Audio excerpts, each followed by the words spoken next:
అందరికీ నమస్తే అండి. వైఎస్ షర్మిల గారు ఇప్పుడు వరకు కూడా ప్రత్యక్ష రాజకీయాల్లో పోటీ చేయలేదు. వైఎస్ రాజశేఖర రెడ్డి గారి రాజకీయ వారసురాలుగా ఆమె కాంగ్రెస్ పార్టీ అధ్యక్ష బాధ్యతలు చేపట్టారు. 2024 ఎన్నికల్లో ప్రత్యక్ష ఎన్నికల్లో పోటీకి దిగుతున్నారు. సో కాంగ్రెస్ పార్టీ మొత్తాన్ని ఆమె భుజాన వేసుకున్నారు. ఆమె నేరుగా తన అన్నయ్య మీదే అంటే పులివెందుల శాసనసభ స్థానానికే పోటీ చేయబోతున్నారు అనేది రాజకీయ వర్గాల ద్వారా మనకున్న సమాచారం. పులివెందుల ఎమ్మెల్యేగానే పోటీ చేస్తారంట. సో ఏం జరుగుద్ది? పులివెందుల ఎమ్మెల్యేగా పోటీ చేస్తే షర్మిల గారు గెలుస్తారా లేదా? గెలుపు అవకాశాలు ఎంత మేరకు ఉంటాయి? నువ్వేమైనా పిచ్చోడవా అంటే షర్మిల గారు ఎందుకు గెలుస్తారు? జగన్మోహన్ రెడ్డి గారికి గత ఎన్నికల్లో 85,000 ఓట్లు వచ్చాయి. సో మహా అయితే ఒక 30,000 పోయినా జగన్మోహన్ రెడ్డి గారు ఒక 50,000 మెజార్టీతో అయినా ఈజీగా గెలుస్తారు అని చాలామంది అనుకోవచ్చు. కానీ ఇక్కడ కొన్ని పాయింట్లు ఉన్నాయి. రాజకీయంలో కొన్ని అంతర్గత పాయింట్లు, చాలా ఇంపార్టెంట్ పాయింట్స్ ఉంటాయి. అవే ఈ వీడియోలో డిస్కస్ చేద్దాం. పులివెందుల నియోజకవర్గంలో మొత్తం ఓట్లు ఒక్క నిమిషం కరెక్ట్గా లెక్కేసి చెప్తా. మేబీ 2,30,000 ఉండొచ్చు. పులివెందుల అసెంబ్లీ నియోజకవర్గంలో 2,23,000 ఓట్లు. ఆ 23,000 ఓట్లు పోలింగ్ జరగవు అని పక్కన పెట్టేసిన 2,00,000 ఓట్లు పోల్ అవుతాయి అనుకుందాం. ఈ 2,00,000 ఓట్లలో 50,000 ఓట్లు తెలుగుదేశం పార్టీ ఓట్లు అనుకుందాం. తెలుగుదేశం పార్టీకి ఫిక్స్డ్ ఓట్లు అనుకుందాం. 50,000 ఓట్లు. వైఎస్ఆర్ కాంగ్రెస్ పార్టీ ఓట్లు 1,20,000 ఓట్లు అనుకుందాం. సో 1,20,000, 50,000. మిగిలిన ఓట్లు ఇంకెన్ని ఉన్నాయి? ఇంకో 30,000 ఉంటాయి. అవి న్యూట్రల్ ఓట్ బ్యాంక్గా పరిగణిద్దాం. ఆ న్యూట్రల్ ఓట్ బ్యాంక్ 30,000 కాసేపు పక్కన పెడదాం. సో వైసీపీకి ఫిక్స్డ్గా ఉన్న 1,20,000 ఓట్లలో ఒక 40,000 ఓట్లు షర్మిల గారు తెచ్చుకుంటే అప్పుడు వైసీపీ ఓట్లు 50,000 అవుతాయి. వైసీపీ 50,000 ఓట్లకే పరిమితం అవుద్ది. 50 కాదు, 80,000 ఓట్లు అవుతాయి. అంటే వైసీపీకి 1,20,000లో షర్మిల గారు కనుక ఒక 40,000 ఓట్లు ట్రాన్స్ఫర్ చేసుకోగలిగితే తన అన్న ఓట్ బ్యాంక్ నుంచి, తన తండ్రి వారసత్వంగా ఇచ్చిన ఓట్ల నుంచి షర్మిల గారు కనుక ఒక 40,000 ఓట్లు తెచ్చుకుంటే జగన్మోహన్ రెడ్డి గారి ఓట్లు 80,000కు పరిమితం అవుతాయి. షర్మిల గారి ఓట్లు 40,000 అవుతాయి. అప్పుడు ఆ నియోజకవర్గంలో నిజంగా తెలుగుదేశం పార్టీ జగన్మోహన్ రెడ్డి గారిని ఓడించాలి అంటే, జగన్మోహన్ రెడ్డి గారు అసెంబ్లీలోకి మళ్ళీ రాకూడదు అనుకుంటే షర్మిల గారికి సపోర్ట్ ఇవ్వాలి. టీడీపీ అక్కడ పోటీ పెట్టకుండా షర్మిల గారికి సపోర్ట్ ఇవ్వాలి.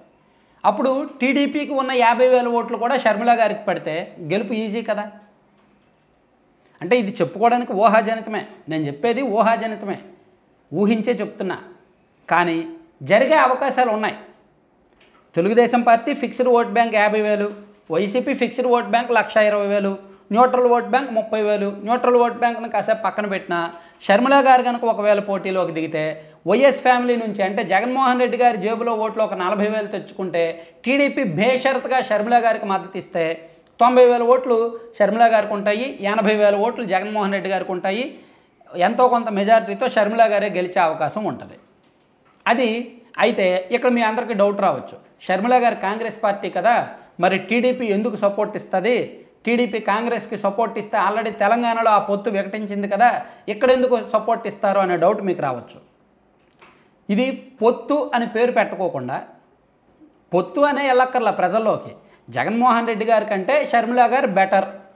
సో జగన్మోహన్ రెడ్డి గారు అనే వ్యక్తి గెలవకూడదు, అటువంటి వ్యక్తి అసెంబ్లీకి రాకూడదు. సో అటువంటి వ్యక్తి మీద తన చెల్లి పోటీ చేస్తుంది కాబట్టి మేము ఆమెకు మద్దతు ఇస్తున్నాం. ఇక్కడ మేము కాంగ్రెస్కి మద్దతు ఇస్తున్నట్టు కాదు, షర్మిల గారికి మద్దతు ఇస్తున్నట్టు. సో ఈ నియోజకవర్గంలో మేము వదిలేస్తున్నాం అని వదిలేయచ్చు. అది పొత్తు కాదు. ఇప్పుడు ఇతర చోట్ల Congress party, TDP, Congress party కూడా పోటీలో దిగొచ్చుగాక, పెద్ద పట్టింపు కాదు. కానీ పులివెందుల నియోజకవర్గంలో జగన్మోహన్ రెడ్డి గారిని ఓడించాలి అంటే ఉన్న ఏకైక ఫార్ములా ఇదే. తెలుగుదేశం పార్టీ పోటీలో లేకుండా షర్మిల గారికి మద్దతు ఇవ్వాలి. అది కాంగ్రెస్ పార్టీకి మద్దతు ఇచ్చినట్టు కాకుండా రాష్ట్రంలో ప్రజలకు, శ్రేణులకు ఒక సంకేతాన్ని, ఒక సందేశాన్ని ఇవ్వాలి.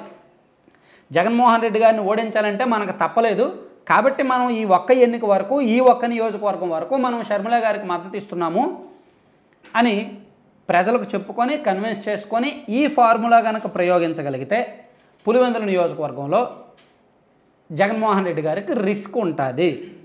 అయితే షర్మిల గారు కూడా ఆ 40,000 ఓట్లు తెచ్చుకోవడం మీద దృష్టి పెట్టాలి. టీడీపీ ఓట్లు పడతాయి ఓకే, మరి వైసీపీకి ఉన్న 120,000 ఓట్లలో 40,000 ఓట్లు వస్తాయా లేదా అనేది కూడా అనుమానమే.